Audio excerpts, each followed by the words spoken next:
किसी ने क्या खूब कहा है कि जिंदगी में बहुत सारे दोस्त बनाना कोई खास बात नहीं है। जिंदगी में एक ही दोस्त से दोस्ती निभाना ये सबसे खास बात है। एक छोटी सी कहानी सुनाता हूं। एक बूढ़ी महिला की एक बूढ़ी अम्मा थी। भिक्षा मांगने के लिए जाती थी, वापिस आती थी, प्रभु को याद करके अपनी जिंदगी बिता रही थी। पिछले 5 दिन से उन्हें भिक्षा में एक दाना भी नहीं मिला। वो भूखी थी, घर आती थी और अपनी झोपड़ी में पानी पीती थी और ऊपर वाले को याद करती थी और कहती थी कि कल देख लेना क्या करना। ऐसे करते करते 5 दिन निकल गए। छठे दिन उन्हें किसी ने 2 मुट्ठी दाने दे दिए। शाम को घर वापस आई अपनी झोपड़ी में, तो उन्होंने सोचा चने में अभी नहीं खाऊंगी, कल सुबह भोग लगाओगी फिर खाओगी। इतनी परम भक्त थी ईश्वर की। उन 2 मुट्ठी चने को पोटली में बांधा और ऊपर झोपड़ी में टांग दिया। रात में उनकी झोपड़ी में चोर घुस आए। चोरों ने समझा इस पोटली में गहने हैं, सोने के सिक्के हैं।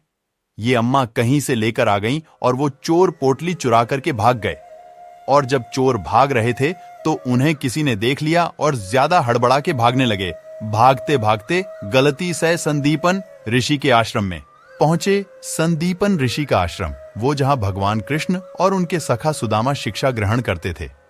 वहां आश्रम में पहुंचे तो गुरु माता को आवाज सुनाई दी, तो वह बाहर निकली। तो चोरों को समझ में आया कि उनका पीछा कोई फिर कर रहा है, तो जल्दबाजी में वह पोटली वहीं छोड़कर भाग गए। अगली सुबह जब माता वहां साफ सफाई कर रही थी तो उन्हें वह पोटली दिखाई दी। इस तरफ वह बूढ़ी औरत जब सोकर उठी तो देखा कि वो पोटली तो चोरी हो गई। वो बूढ़ी औरत जो अम्मा थी, उनको गुस्सा आ गया तो उन्होंने श्राप दे दिया, जो भी उस चने को खाएगा वो जीवन भर गरीब रहेगा, दरिद्र रहेगा। इस तरफ संदीपन गुरु के आश्रम में गुरु माता को वो पोटली मिल गई थी। उसी समय भगवान कृष्ण और सुदामा जंगल में कहीं लकड़ियां लेने जा रहे थे, तो गुरु माता ने कहा, अरे सुनो सुदामा, ये पोटली ले जाओ, अगर भूख लगे तो खा लेना, इसमें चने हैं, दोनों मिल बांट के खाना। गुरु माता ने आदेश दे दिया। सुदामा के हाथ में वो पोटली आई। सुदामा जन्मजात ज्ञानी थे, बहुत विद्वान थे। उन्हें पता चल गया कि पोटली के पीछे की कहानी क्या है। किसी ने श्राप दिया है। समझ गए। वो जंगल में पहुंचे, लकड़ियां बिनने लगे। सुदामा को लगा कि आदेश कि दोनों को मिलके बांट के खाने हैं।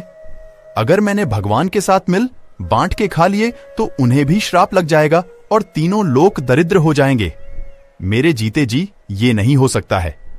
सुदामा ने छुप करके फटाफट से सारे चने खा लिए। भगवान कृष्ण को पता ना चलने दिया। सुदामा जीवन भर दरिद्र रहे क्योंकि उन्हें श्राप लगा। भगवान कृष्ण को उन्होंने दरिद्र नहीं होने दिया।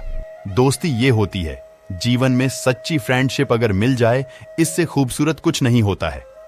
वीडियो अच्छी लगे तो लाइक करे, कमेंट में जय श्री कृष्ण जरूर लिखे।